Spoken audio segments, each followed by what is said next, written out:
So let's start by getting our hand in a nice position to play.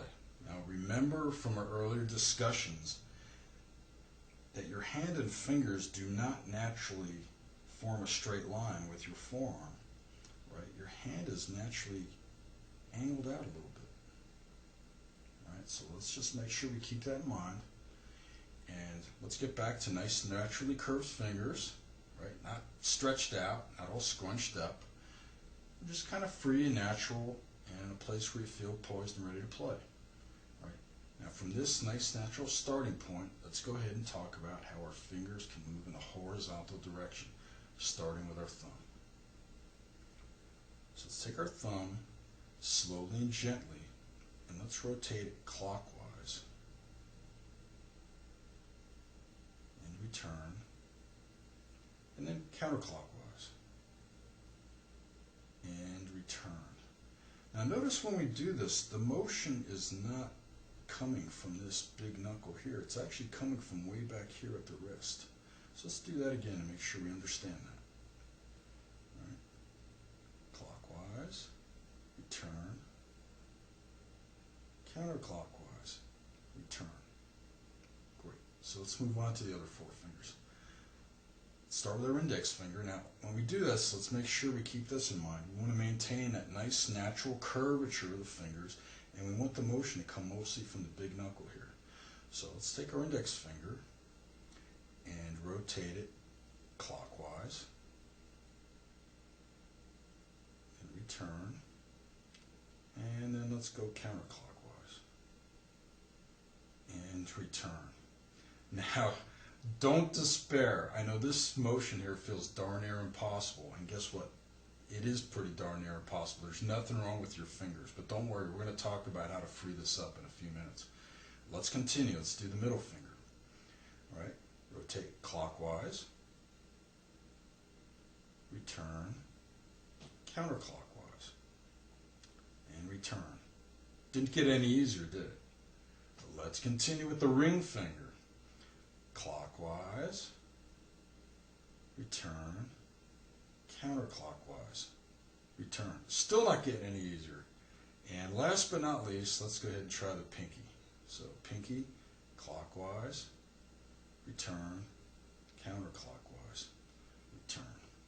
Now, the big thing to notice here, and this is absolutely huge when it comes to your technique, is that it feels so much more natural to move your thumb in this way than it is to move any of your other four fingers in this way.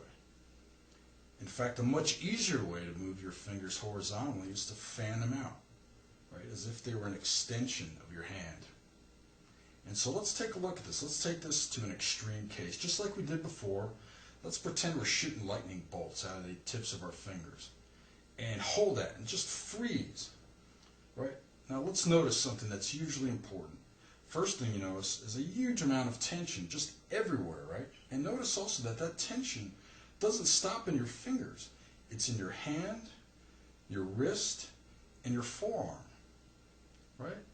Now, the anatomical reason for this is simply that the muscles that control your fingers are actually not inside your fingers. They're actually located in your forearm. So let's just kind of put that aside for now.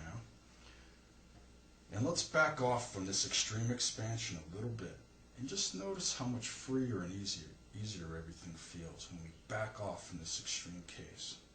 Right? Now the reality is sometimes the music requires us to expand our hand. And that's okay. We only have to do this expansion gently and easily. We never have to take it to a place where it feels like it hurts or any point of discomfort at all.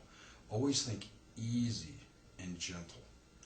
And one more thing to mention is, just like our hand is capable of expanding to fan and flatten our fingers out, our hand can also contract. And we may have to do this on occasion, especially when the notes are real tight, close together.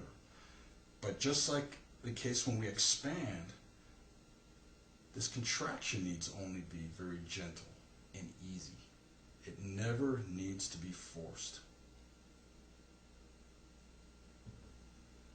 So the lesson here is this: if you want to play with freedom and ease, you should always play from a place that feels natural, never ever forced. Now to do this, there's 5 things to keep in mind, and we've talked about all these already. Number 1 is make sure you understand all those things that make your thumb special. Number 2 is yield to the natural curvature of your fingers. Number 3, realize that there's never any need to unnaturally try and lift your fingers. Number 4, think of your fingers as an extension of your hand. And 5, if you ever need to expand or contract your hand, always make sure you do so gently, right? Never force it. There's never, ever any need in piano playing to force your body into a place where it hurts or feels uncomfortable. And just like we learned that for all the other body parts, this is always a place of freedom. Never rigid, but free and alive.